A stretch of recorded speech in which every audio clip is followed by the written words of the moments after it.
Ayan po, magandang araw. Napakarami po ng ating pag-uusapan at re-reaksyonan mga ka-reaction by.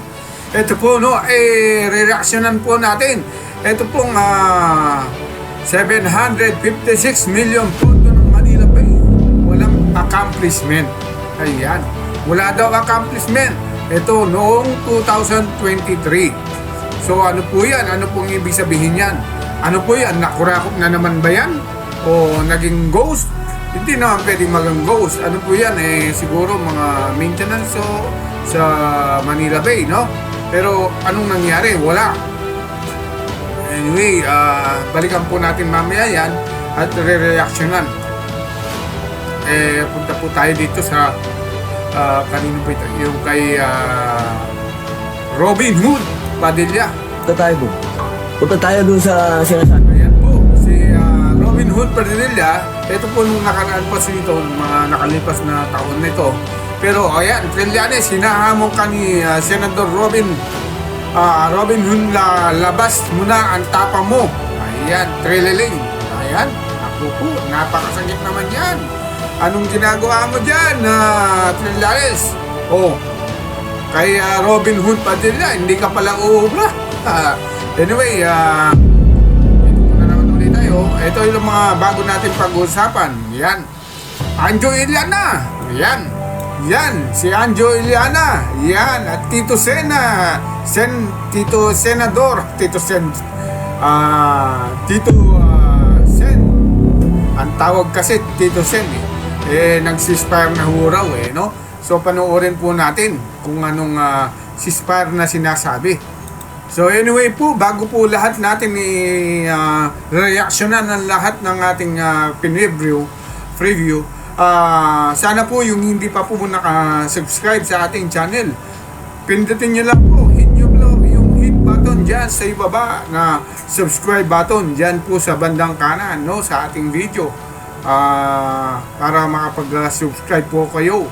Yan, sa isang subscribe lang po, ayan, napaka ganda na po at maligaya na po tayo dyan, no? Sana po pindutin nyo po lahat po yung mga nanonood sa atin at yung notification bell. Huwag nyo po rin kalimutan para lagi po kayong updated sa lahat ng ating mga uploads, lalo na sa mga bagong balita tungkol sa politics, no? At sa ating mga mambabatas. Ito po, i-play muna natin ang bulsa at sana managot kayo. Ito po ay credit to the owner of Bulsa and mananagot kayo. Ayan.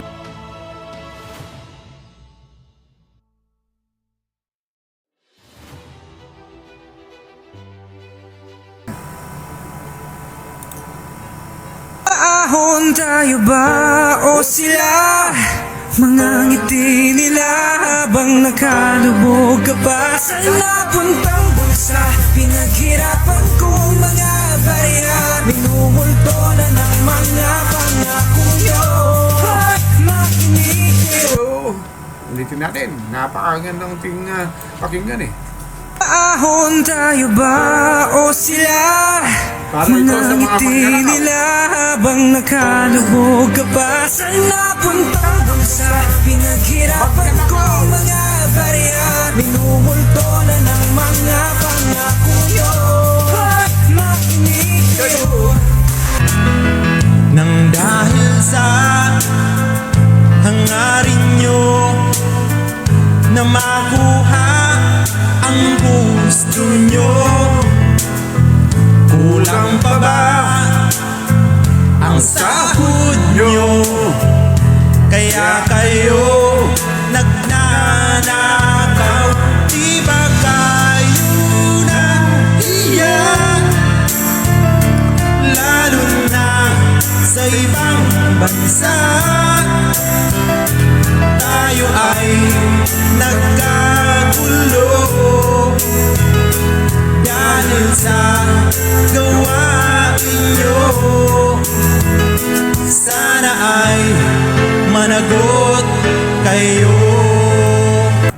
Anyway, yun po. Yung hindi pa po nakasubscribe sa ating channel, ayan, isang subscribe lang po Ayan, masayang-masaya na tayo.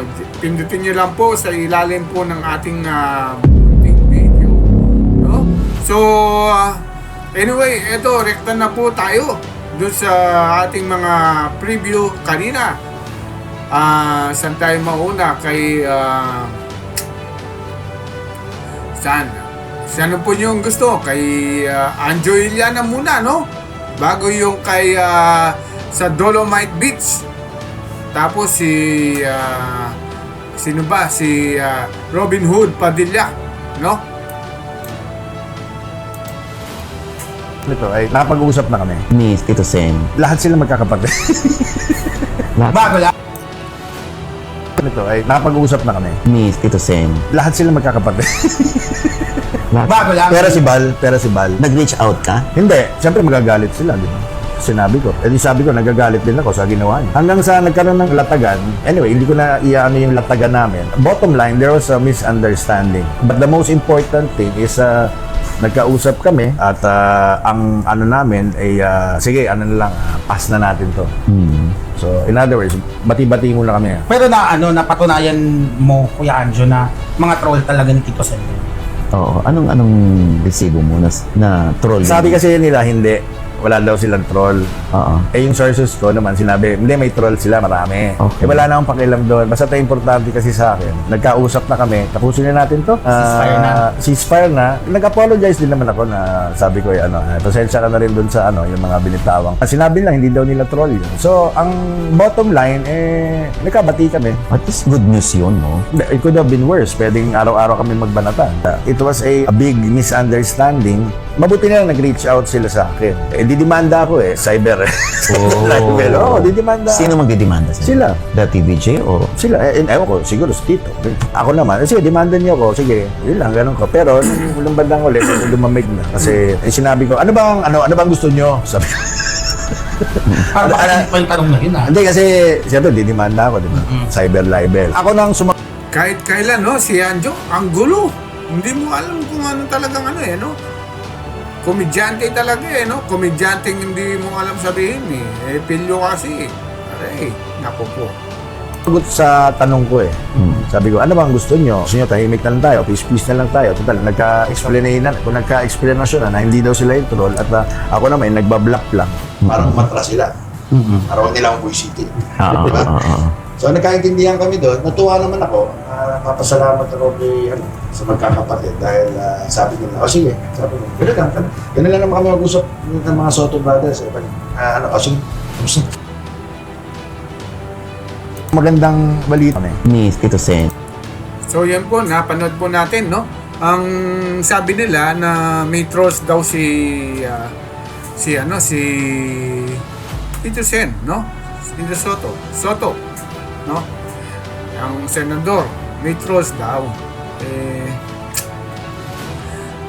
Sabi naman kasi nila ni Tito Sen, wala daw sila troll. So sabi naman ni Anjo, okay, ganun lang. Kasi si Anjo, meron siyang kaibigan na may nalalaman, no? Ito na lang, uso ang rebel ngayon may nalalaman, no? Tungkol dyan sa mga trolls. Kaya siguro nasabi niya yan at legit naman po talaga yun na may trolls. Kaya lang, siguro ayaw na lang talagang humaba ang problema ni Anjo, kaya siguro si spare muna, kumbaga, no? Pero kung gusto niyo pong malaman yun, yun talaga mga totoong trolls pwede po natin i-search niyo po diyan po sa mga nandyan po sa mga ilan po yung banateros diyan. May mga video po yan sa mga banateros. Sila po nag-reveal kung totoo po yun o hindi. So, yun, panoorin nyo po, tingnan nyo po yung mga sino po dyan sa mga banateros. Hindi ko, si Banat Bay, Post Dada, sino po yung iba, Post Oli. Hanapin nyo po dyan yung mga nandyan po, hanapin nyo. malalaman nyo po talaga ang totoo kung meron silang trolls o wala sina Tito Sen, no? Yan. So, at least nag-ceasefire na po. I hope medyo maging okay na sila ng nina Anjo at sina mga Itbulaga, no? So, dito na po tayo kay sino po? Si Dolomite bago kay Senador Robin Padilla. So, ito po, no? Ang sabi galing po sa mga alagad ni VP Inday Sara. Ito, may resibo galing ng COA. Yan nakasulat, oh. Ayan. So, 756 million pondo ng Manila Bay. Walang accomplishment noong 2023. Naku po! Ano ba ito? Isa na namang ano po ito, no? Ghost na lumilipad na nandyan naman po yung Manila Bay. Ano po, saan po gagamitin yan? Palagay ko po yan ay ginagamit yan para sa maintenance, no?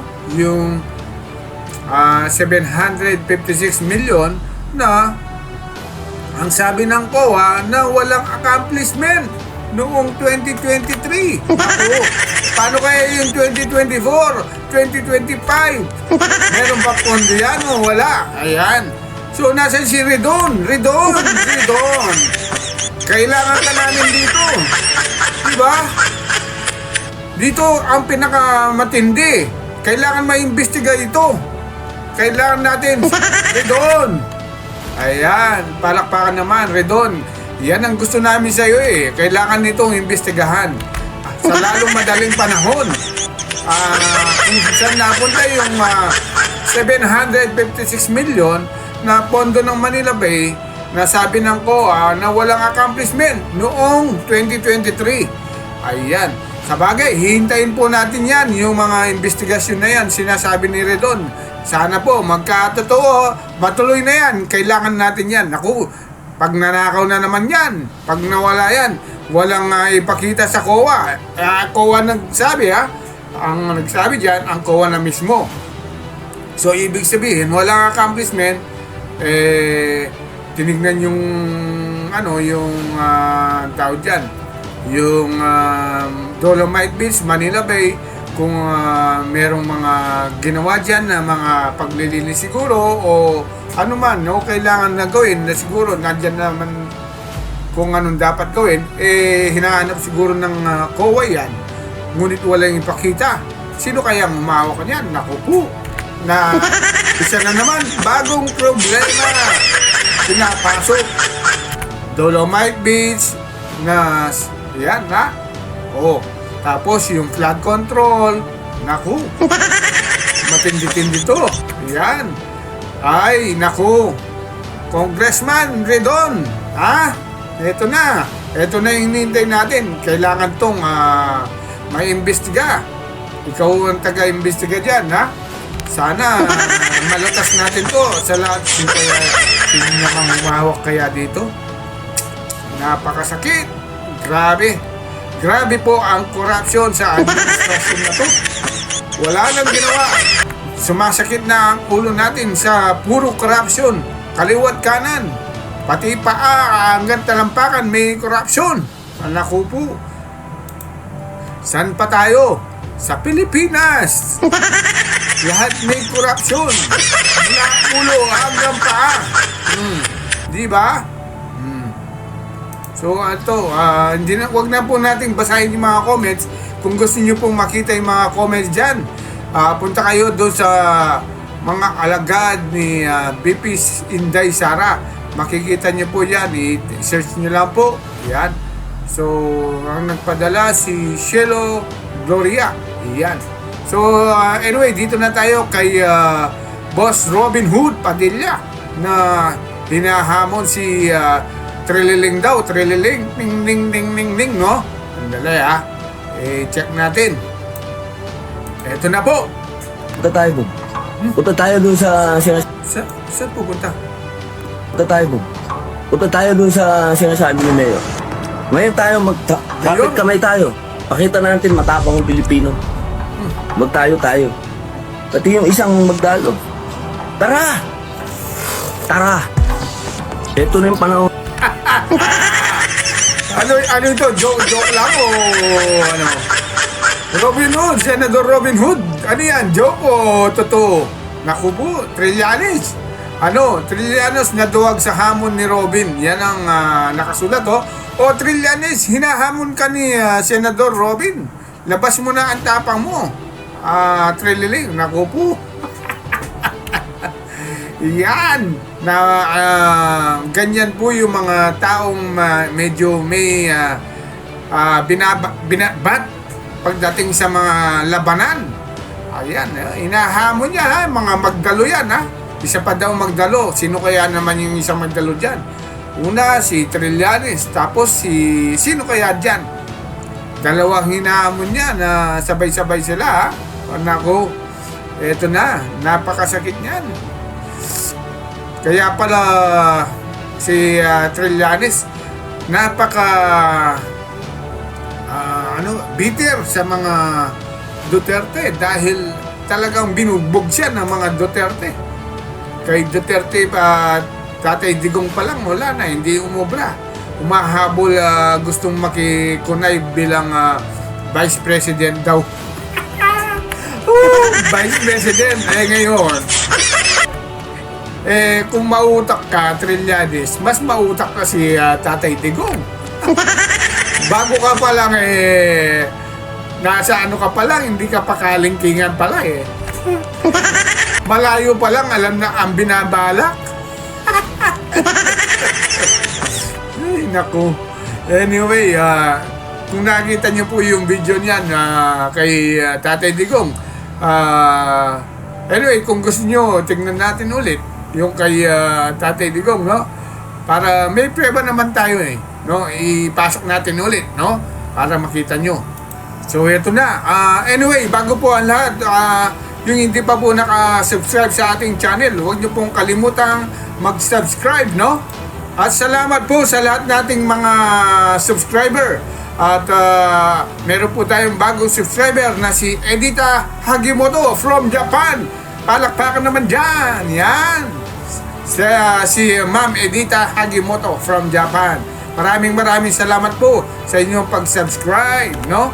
So anyway, rekta na po tayo dito kay Tatay Digong, si Trillanes. Kung ano pong gusto niyang sabihin, no? Nung gusto niyang makikunay bilang Vice President daw siya at President si Tatay Digong, no? The only picture that I have with him, kinausap niya ako na gusto niya mag-vice presidente sa akin. Sabi ko, ayaw ko. Ikaw, klaseng tao, maging vice ko. Alam mo, pagkatapos ng inauguration ko, hindi pa ako nakababa, Jackson, na may putok na ng baril. Pareho kami ni Aquino. Nako po! Mahulog na ako.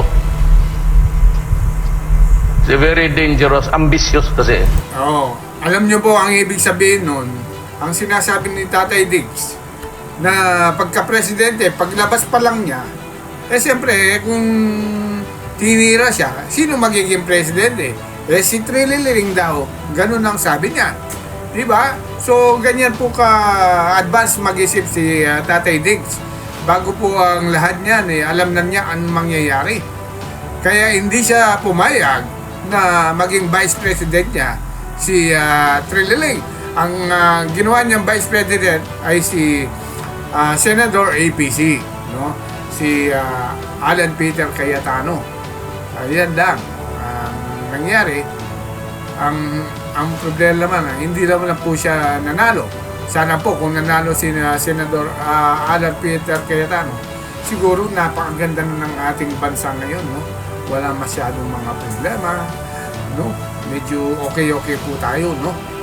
Hindi ko kagaya ngayon talagang mula pagka ano pa lang ng 2022, puro Duterte na ang sinasabi ng ating administrasyon. Hanggang nandito na po tayo dito sa year 2025, patapos na po yan ng 25. magiging 26 na yan. Duterte pa rin ang nasa utak, ang mga bibig, no? Ayan. So, anyway, dyan na po nagtatapos ang ating video. Sana nagustuhan niyo po, no? So, maraming salamat po. Ayan, God bless.